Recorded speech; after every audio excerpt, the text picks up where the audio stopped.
Ya, rekan-rekan pers, hari ini LMKN dikunjungi oleh rekan-rekan pers, kemudian ada pemilik brand ya, Iya, pemilik brand dari Ayu Ting Ting Karaoke. Ayu Ting Ting Karaoke. Kemudian kebetulan juga di sini hadir komisioner yang membidangi collecting dan distribusi, Pak Yesi Kurniawan dan Pak John Maukar. Kemudian ada koordinator pelaksana harian untuk kolek sekaligus lawyer, Bung Handri Noya. Ya, kita sangat transparan ya, lembaga manajemen kolektif nasional ini tentunya apapun pertanyaannya, data pun kita berikan. Ini di dalam rangka pemberian edukasi kepada masyarakat dan juga terkhusus kepada para pengguna karya cipta lagu maupun pemilik hak cipta lagu maupun pemilik hak terkait sebuah lagu atau musik. Hak terkait itu ada penyanyi, ada pemusik, dan juga ada pemilik produser fonogram. Ini edukasi yang baik sekali. Jadi duduk soalnya sebetulnya apa dan bagaimana, nanti kita boleh menjelaskannya biar tuntas gitu. Iya, mungkin duduk soalnya dulu. Iya. Ya. Ya, jadi kemarin beberapa hari yang lalu kita punya outlet didatangi oleh penyanyi namanya Pak Usman, pencipta lagu juga. Dia tanyakan kenapa lagu kami ada di situ. Nah, terus gak lama besoknya langsung kirim somasi. Terus saya bilang, dari pihak karaoke bilang kita melalui LMKN, regulasinya kita ikutin regulasi LMKN. Kita nggak mau bikin aturan sendiri, kita ikutin aturan yang berlaku yang sudah ditetapkan oleh pemerintah.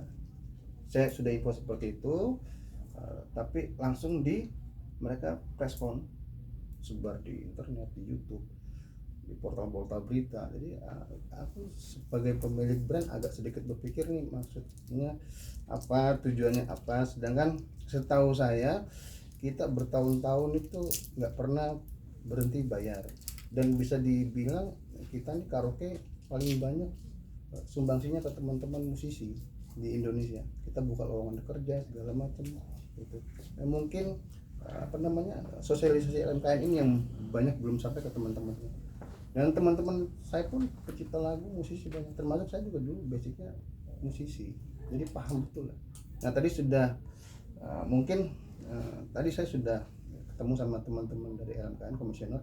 Alhamdulillah LMKN luar biasa, jadi memang lembaga yang kredibilitasnya boleh lah.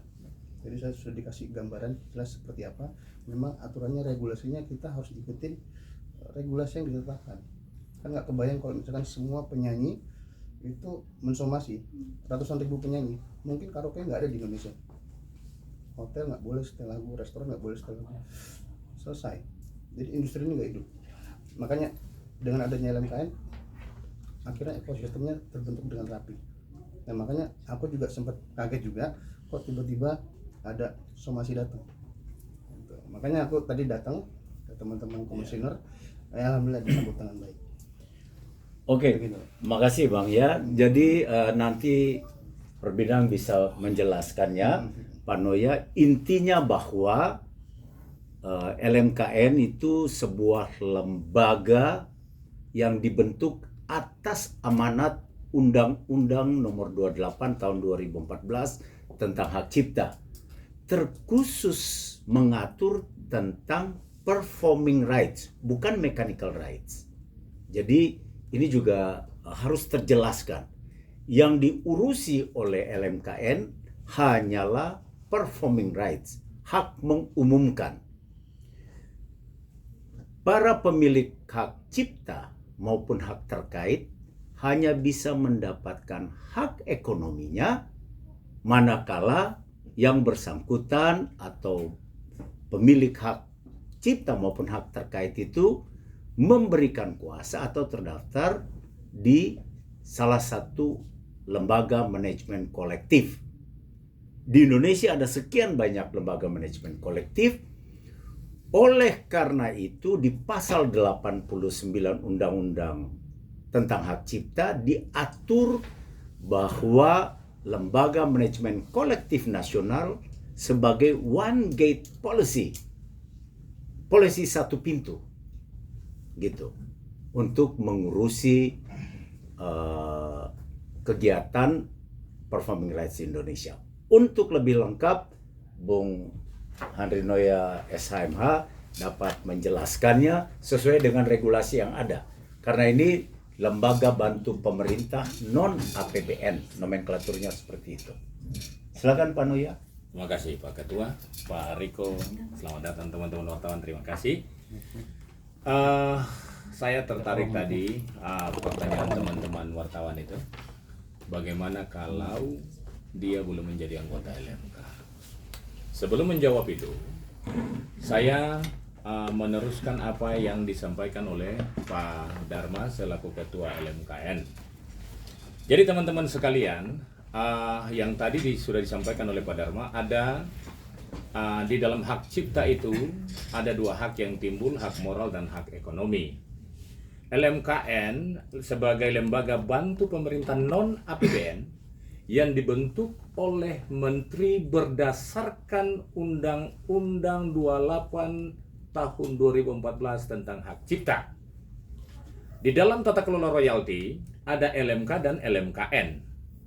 LMKN dibentuk oleh Menteri, LMK itu mendapat izin dari Menteri. Di dalam regulasi, di dalam Undang-Undang Hak Cipta mengatakan bahwa seseorang mau mengambil royalti atau mendapatkan hak ekonomi performing right harus mendaftarkan diri ke dalam sebuah lembaga manajemen kolektif. Pertanyaan yang menarik tadi adalah kalau dia belum dapat belum masuk ke satu LMK, bagaimana dapat royaltinya? Saya jawab berdasarkan undang-undang. Dia harus masuk ke salah satu LMK. Kalau dia di hak cipta, ada LMK pencipta. Ada 3 LMK pencipta, yaitu LMK KCI, ada LMK REI, dan ada LMK WAMI untuk hak cipta. Kalau dia sebagai produser, ada LMK hak terkait produser fonogram, seperti LMK Selmi, LMK Armindo.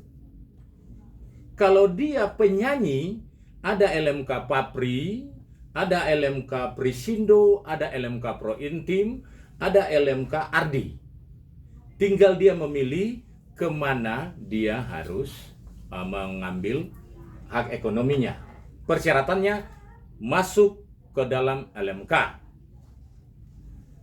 Terkait permasalahan yang sementara terjadi yang Bang Riko alami ini, di dalam Undang-Undang Hak Cipta, Undang-Undang Republik Indonesia Nomor 28 Tahun 2014 tentang Hak Cipta, Pasal 87 ayat 4, tidak dianggap melanggar undang-undang ini apabila pemanfaatan karya sudah membayar kepada LMKN.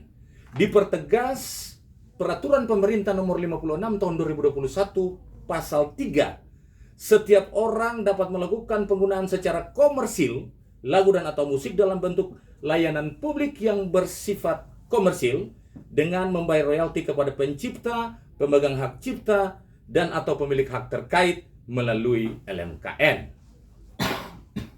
Jadi saya pikir tidak ada masalah dalam hal ini karena brand Pariko punya sudah membayar kepada LMKN dan LMKN sudah memberikan sertifikasi lisensi kepada brand karaoke-nya Pak Riko. Jadi tidak ada pertanggungjawaban dalam bentuk pidana ataupun perdata berdasarkan regulasi ini. Itu dari saya. Terima kasih. Mungkin terkait yang mempermasalahkan, yang mensomasi, apakah anggota LMK? Kalau yang mensomasi ini di LMK hak terkait, itu dia masuk ke dalam LMK Pro Intim. Jadi, berdasarkan regulasi, berdasarkan Undang-Undang Hak Cipta dan peraturan turunannya, dia sudah tidak mempunyai hak lagi untuk mensomasi sebagai penyanyi. Kalau sebagai pencipta lagu, itulah perintah regulasi tadi. mungkin dia harus masuk ke salah satu LMK pencipta untuk mendapatkan hak ekonominya. Kira-kira seperti itu Pak Ketua. Terima kasih. Iya, iya.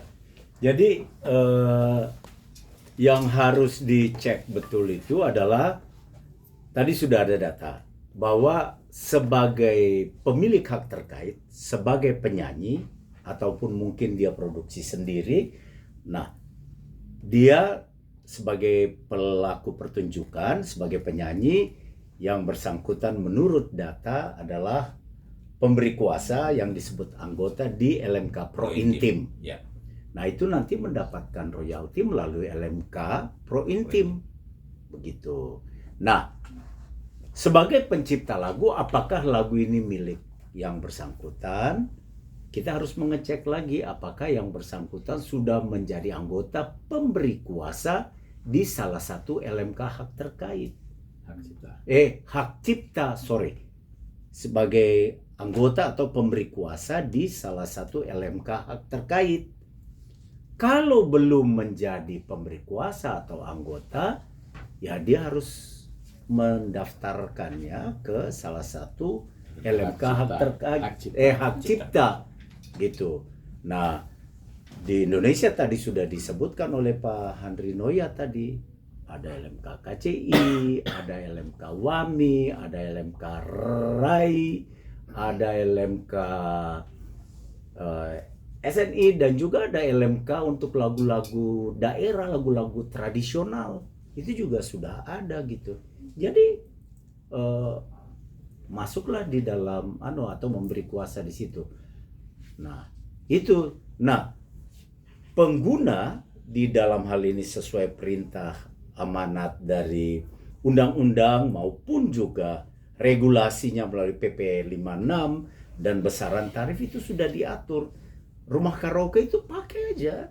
Nanti dia harus bayar. Kalau rumah karaoke-nya itu tidak membayar, nah itu bisa menjadi permasalahan hukum. Begitu. Pak John atau Pak Yesi ini yang ahli di dalam hal kebetulan bidang lisensi dan collecting, penarikan royalti. Silakan Pak John, Pak Yesi. Ya, baik, terima kasih rekan-rekan media.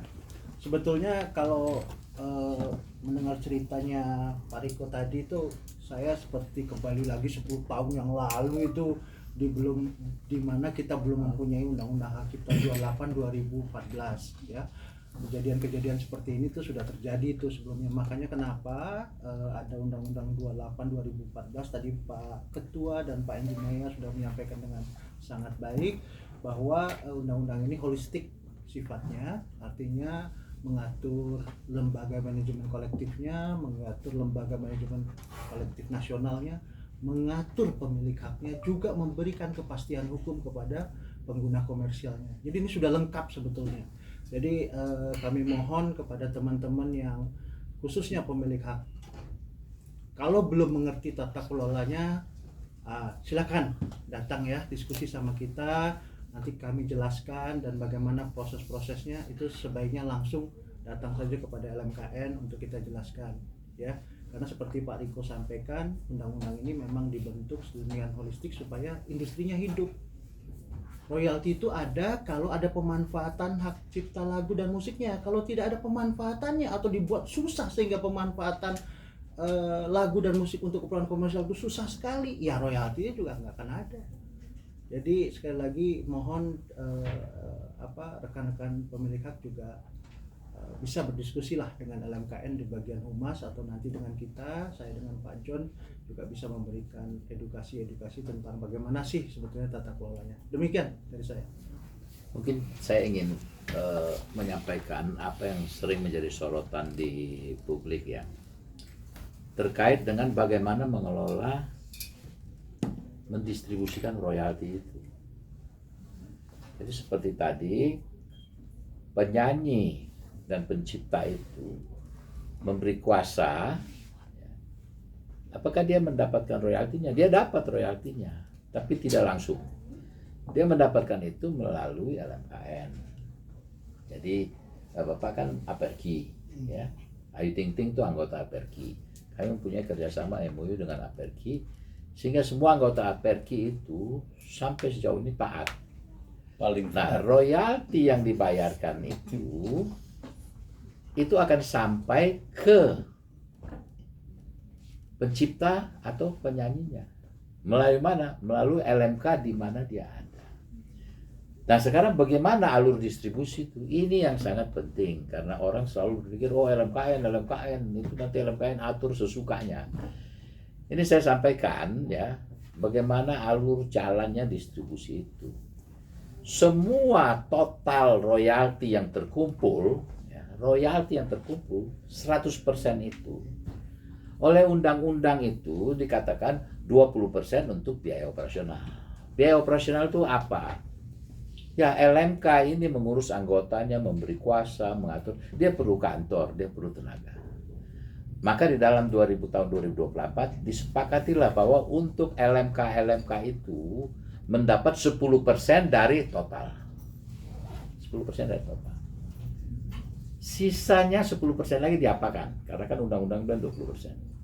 Sisanya itu 8% itu, 8%-nya itu untuk operasional, petugas-petugas lisensi yang datang ke karaoke, menyurat ke karaoke, menyurat ke hotel, menyurat ke tempat-tempat lain, mall dan segala macam yang menggunakan lagu yang merupakan user yang harus bayar. Mereka memerlukan biaya komunikasi, biaya transportasi, itu 8% disisihkan. Lalu LMKN dapat berapa? LMKN dapat 2% dari total itu. Ya. Yang sekarang untuk non digital itu kami mendapatkan hanya baru bisa sekitar 70 M ya. 77 77 M tahun lalu. Dikumpulkan 77. Nah, dari situlah persentase itu kita distribusikan. 2% itu adalah untuk membiayai honor. Honor komisioner, gaji pegawai-pegawai, sewa ruangan ini, dan lain-lain itu. Segala macam itu, terus sosial biaya untuk lakukan sosialisasi dan lain-lain. Itu 2% saja ya, dari total itu. Itu adalah pembiayaan untuk selama 1 tahun. Nah, yang dikelola LMKN yang 2% itu. Yang 10% dikelola oleh LMK. Yang 8% untuk pembayaran operasional petugas-petugas teknis, pengumpul royalti. Nah, sekarang yang 80% itu bagaimana didistribusikan? Yang 80% itu adalah hak dari anggota, hak pemberi kuasa, tidak boleh dipotong sepeser pun. Siapa yang tahu anggota ini mendapat sekian, dapat sekian. Kita pakai hybrid system. Pakai penggunaan lagu. Ya. Nah, kalau Bapak dari APERKI setiap periode itu mengirimkan laporannya. Lagu ini digunakan sekian kali, lagu ini digunakan sekian kali. Maka yang ada datanya itu betul-betul berdasarkan penggunaan lagu. Ya. Pay for play, pay for use. Yang hanya diputar 10 kali ya dapat kecil. Yang diputar 15.000 kali dapat besar. Sepenuhnya berdasarkan penggunaan lagu. Jadi yang dibayarkan oleh karaoke itu ya, itu berdasarkan penggunaan lagu. Sampai sejauh ini karaoke, grup karaoke ya, yang mengirimkan data penggunaan lagunya itu 3 grup APERKI itu. Ya. Jadi dari Inul, Daratista, dari Indul Vista. Inul Vista, terus dari Masterpiece, dari Happy Papi. Ini semua masuk di dalam grup-grup karaoke termasuk APERKI ya. Nah, untuk yang semua ini betul-betul hanya lagu yang digunakan itulah penciptanya dapat, penyanyinya, pelaku pertunjukannya dapat, produsernya dapat ya. Tetapi kalau yang diputar, lagu-lagu yang diperdengarkan itu tidak ada datanya, maka kita mengalami kesulitan untuk berdasarkan penggunaan lagu. Hotel, lagu yang diputar hotel tidak pernah mereka berikan lagu-lagu apa itu. Kalau di luar negeri, di barat-barat, dunia internasional, itu sudah kewajiban. Kalau dia tidak melakukan itu, dia kena denda. Kan itu. Di kita tidak. Hotel tidak kirim. Mall dia putar lagu, tidak kirim datanya semua. Sehingga untuk yang ini kita sebut sebagai data non-log sheet. Kalau itu ada log sheet-nya bisa dihitung. Nah, untuk data non-log sheet ini, maka semuanya itu dihitung berdasarkan perhitungan berdasarkan monitoring. Monitoring banyak lagu mana yang banyak diperdengarkan, diputarkan dalam tahun ini. Banyak mana itu, banyak itu. Nah, di survei, di monitoring, itulah menjadi basic pembagian royaltinya. Ya. Jadi memang tidak bisa tepat berdasarkan penggunaan lagu, tetapi berdasarkan rasio hasil monitoring. Nah, yang menghitung ini siapa? Yang menghitung-hitung ini adalah LMK di tempat di mana anggota itu memberikan kuasanya. Ya. Mereka menghitung. LMKN hanya memfasilitasi. LMKN sebagai fasilitator mengundang LMK datang, dipaparkanlah. Ini data penggunaan lagu, ini data yang berdasarkan non-log sheet, ini semua. Maka LMK ini kemudian menghitung, melihat, oh, ini saya punya penyanyi, ini saya punya ini saya punya ini. Seringkali terjadi dispute karena ada 2 atau 3 yang satu LMK. Oh, ini harus. Nah, dispute itu diselesaikan. Sesudah selesai sepakat mengenai besaran royalti masing-masing, maka mereka menandatangani berita acara. Mereka tanda-tangani berita acara. Dengan berita acara itu, yang LMKA, untuk Anda punya anggota-anggota, Anda dapat sekian, silakan Anda bagi. Ini silakan Anda bagi, silakan Anda bagi. Berdasarkan itu. Maka semua LMK itu mengajukan invoice. Semua LMK itu mengajukan invoice. Dikirim ke LMKN sesuai besaran hitungan oleh LMK itu. Lalu LMKN akan mendistribusikannya, transfer ke rekening LMK itu sesuai dengan invoice. Jadi kata singkatnya, LMKN itu hanya menyimpan royalti, rekening LMKN itu hanya rekening penampung. Ya. Jadi lucu ya kalau ada yang bilang-bilang, wah itu LMKN, uang di LMKN, wah itu LMKN, wah itu LMKN. Lucu. Karena dengan distribusi seperti ini transparan. Ya. LMK yang menghitung, berapa hitungannya, LMKN itu kemudian mengeluarkan dari rekening penampungnya yang 80% itu LMKN keluarkan, ditransfer ke LMK. Nah, kemudian LMK itulah yang bertanggung jawab mendistribusikan ke masing-masing anggotanya, pencipta lagu, pelaku pertunjukan, ya, penyanyi dan pemusik, itu serta produser. Jadi kata kuncinya, LMKN hanya fasilitator, mengatur rapat berkumpul, silakan hitung. Kemudian kata kunci kedua, uang itu di rekening LMKN hanya rekening penampung. Ya, 80% itu simpan. Kalian rapat, sudah selesai, bikin berita acara, bikin invoice, dikirim. Selanjutnya, LMK lah yang mendistribusikan. Nah, sering juga kita memonitoring bahwa kadang-kadang ada LMK yang mungkin mendistribusikan ada sedikit kurang maksimal ya, dalam soal waktu, dalam soal penghitungan. Nah, itu memang harus diperbaiki. Tetapi itu ada di dalam ranah manajemen LMK. Jadi ini yang